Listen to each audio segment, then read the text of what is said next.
ത്രിയേക ദൈവത്തിന് സ്തുതി. ഇന്ന് വലിയ നോമ്പിന്റെ 26-ാമത്തെ ദിനം. കാൽവറിയിലേക്കുള്ളതായ നമ്മുടെ യാത്രയുടെ 26-ാമത്തെ ചവിട്ടുപടിയും നാം ചവിട്ടിക്കഴിഞ്ഞു. ഇനിയും ഏറെ ദൂരം നമുക്ക് സഞ്ചരിക്കുവാനായിട്ടുണ്ട്. ഈ യാത്രയുടെ പകുതി ദിനം നാം പിന്നിട്ട് കഴിഞ്ഞു. എന്നാൽ നമ്മോട് തന്നെ ചോദിക്കേണ്ടതായ ചില ചോദ്യങ്ങൾ ഉണ്ട്. എൻ്റെ ജീവിതത്തിൽ എത്രമാത്രം വിശ്വാസം ഉണ്ട്? ക്രിസ്തുവിലുള്ളതായ വിശ്വാസം എത്രമാത്രമാണ് എന്നിൽ നിലനിൽക്കുന്നത് എന്നുള്ളതായ ഒരു ചോദ്യം നാം നമ്മോട് തന്നെ ചോദിക്കേണ്ടതാണ്. ഇന്നത്തെ നമ്മുടെ അല്പസമയത്തെ ചിന്തയ്ക്കും ധ്യാനത്തിനുമായി തെരഞ്ഞെടുത്ത വേദഭാഗം വിശുദ്ധ ലൂക്കോസ് എഴുതിയ സുവിശേഷം 8-ാം അധ്യായം 50 മുതൽ 56 വരെയുള്ളതായ വാക്യങ്ങൾ. Gospel according to Saint Luke chapter 8 verse 50-56. ഇതിന്റെ 50-ാമത്തെ വാക്യം ഇപ്രകാരമാണ് രേഖപ്പെടുത്തിയിരിക്കുന്നത്. യേശു അത് കേട്ടാറെ, ഭയപ്പെടേണ്ട, വിശ്വസിക്കുക മാത്രം ചെയ്യുക, എന്നാൽ അവൾ രക്ഷപ്പെടും എന്ന് അവനോട് ഉത്തരം പറഞ്ഞു. യായിറോസിന്റെ ജീവിതത്തിലെ ഏറ്റവും ഇരുണ്ട നിമിഷത്തിലാണ് ഈ വാക്കുകൾ കേൾക്കുന്നത്. തൻ്റെ മകളെ രക്ഷിക്കാനായി അവൻ യേശുവിനെ വിളിക്കുകയാണ്. എന്നാൽ യേശു അവൻ്റെ വീട്ടിലെത്തുന്നതിന് മുൻപ് തന്നെ ആ വാർത്ത വന്നു: നിന്റെ മകൾ മരിച്ചു. മനുഷ്യരുടെ കണ്ണിൽ എല്ലാം അവസാനിച്ചതായ നിമിഷം അതായിരുന്നു. എന്നാൽ യേശുവിൻ്റെ കണ്ണിൽ അത് അവസാനമല്ലായിരുന്നു. ഇവിടെ യേശു നമ്മെ ഒരു വലിയ ആത്മീയ സത്യത്തിലേക്ക് നയിക്കുകയാണ്. വിശ്വാസം ഏറ്റവും ബുദ്ധിമുട്ടുള്ളത് പ്രതീക്ഷ അവസാനിച്ചപ്പോഴാണ്. മരണവാർത്ത കേട്ടപ്പോൾ യായിറോസിന്റെ ഹൃദയം തകർന്നിരിക്കാം.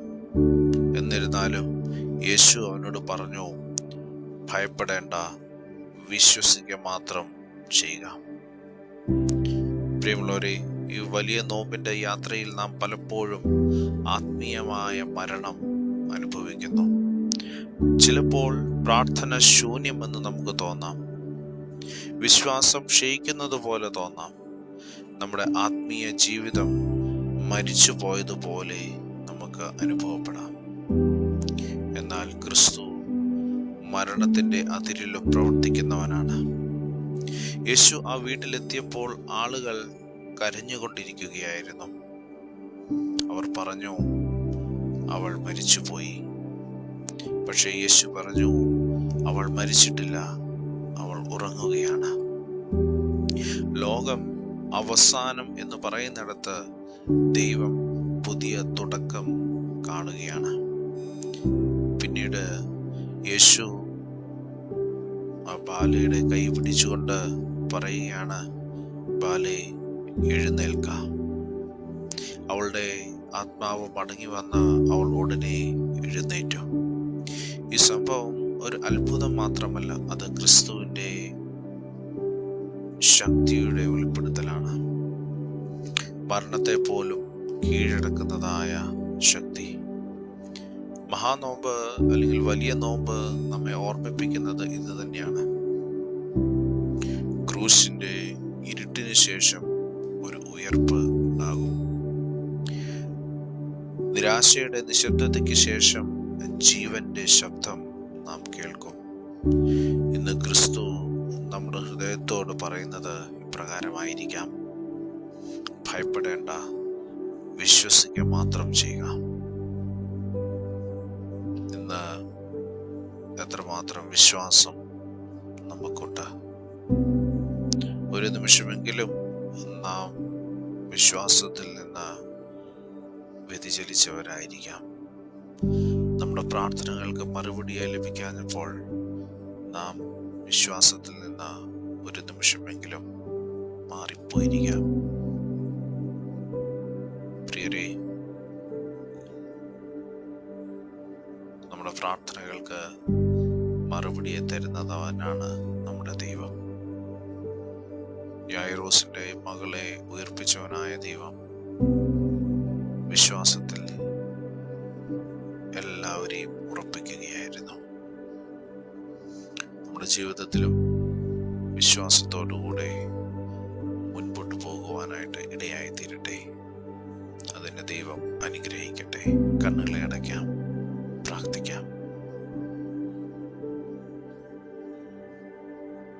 ജീവന്റെ ദാതാവായ യേശുവേ,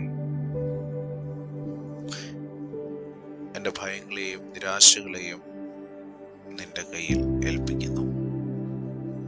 എല്ലാം അവസാനിച്ചതായി തോന്നുന്നതായ നിമിഷങ്ങളിലും നിന്നെ വിശ്വസിക്കുവാൻ എനിക്ക് ശക്തി തരണമേ. എൻ്റെ മരിച്ചുപോയതായ പ്രതീക്ഷകളിൽ നിന്റെ ജീവന്റെ ശബ്ദം വീണ്ടും എന്നെ കേൾപ്പിക്കണമേ. വിശ്വാസത്തിൽ എന്നെ നിലനിർത്തണമേ. യേശുവിൻ്റെ നാമത്തിൽ തന്നെ, ആമേൻ. സ്നേഹത്തോടെ, ജോയൽ അച്ഛൻ.